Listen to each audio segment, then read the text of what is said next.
para mim, todo romance policial tem um vilão. Consegue notar que tipo de equívoco tem esse tipo de argumento? Neste vídeo, vou apresentar algumas ciladas de argumentação ou de raciocínio que você deve evitar ou deve estar atento. O primeiro ponto é como isolar perguntas sobre conceitos.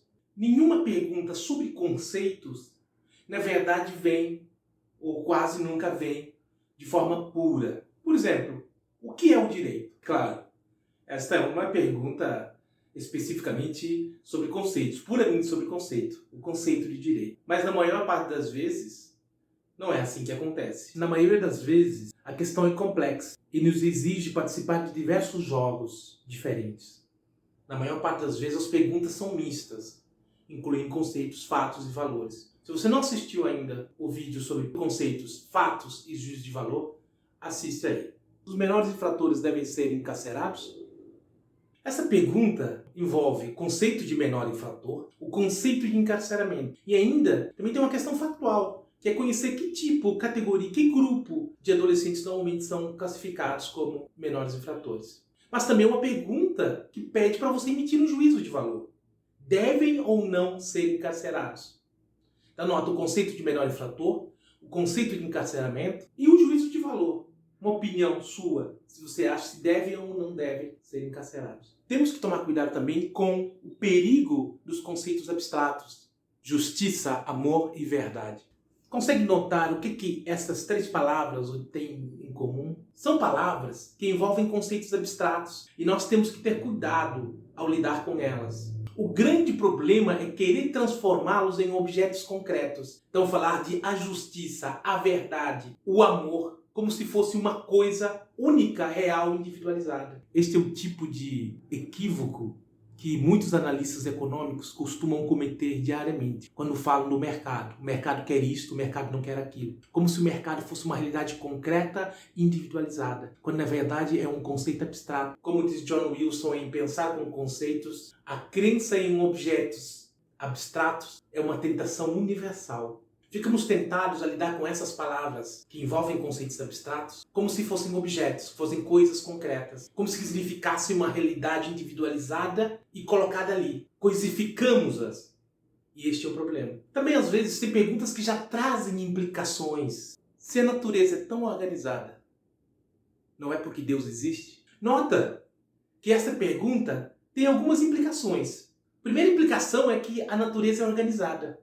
A segunda implicação é que se ela é organizada, é porque tem um ente, né? um criador. Mas nós não sabemos necessariamente se a natureza é organizada. Ela já parte do pressuposto que é organizada. Segundo ponto, por ser organizada, precisa ter um criador. Muitas perguntas vêm com implicações ocultas. E nós precisamos tomar atenção nessas implicações ocultas. Algo que muitas vezes se verifica também na argumentação e no raciocínio prático são as tautologias.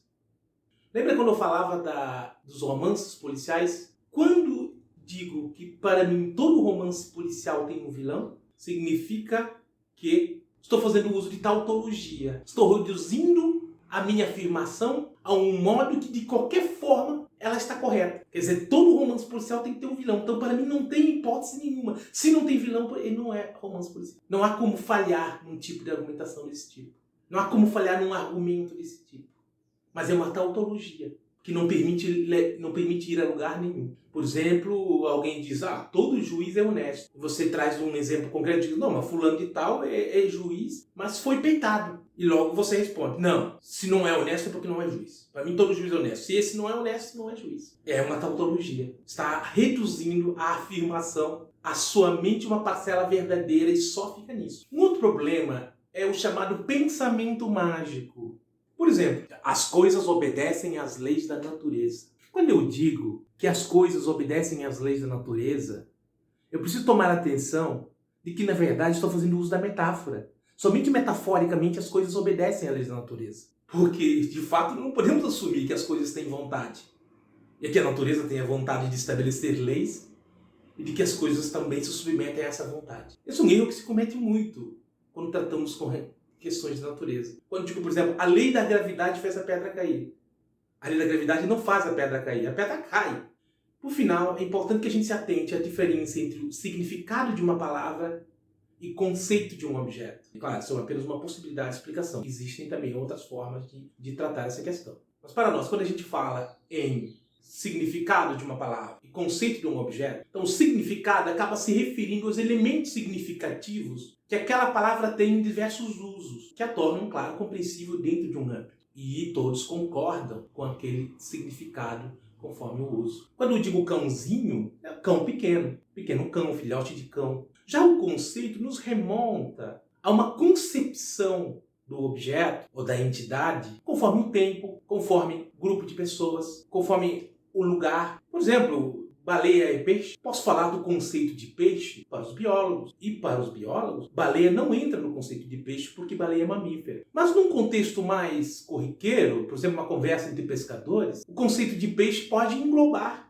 baleia, por ser, claro, um ser vivo do mar. É assim que eu posso falar, então, da justiça no Império Romano. Posso falar do amor na tragédia grega, da verdade para os filósofos alemães, ou até mesmo de pão na Revolução Francesa. É isso. Obrigado por assistir. Comente, coloque sua dúvida ou complemente a explicação e espero o próximo vídeo. Dê o like, inscreva-se, compartilhe.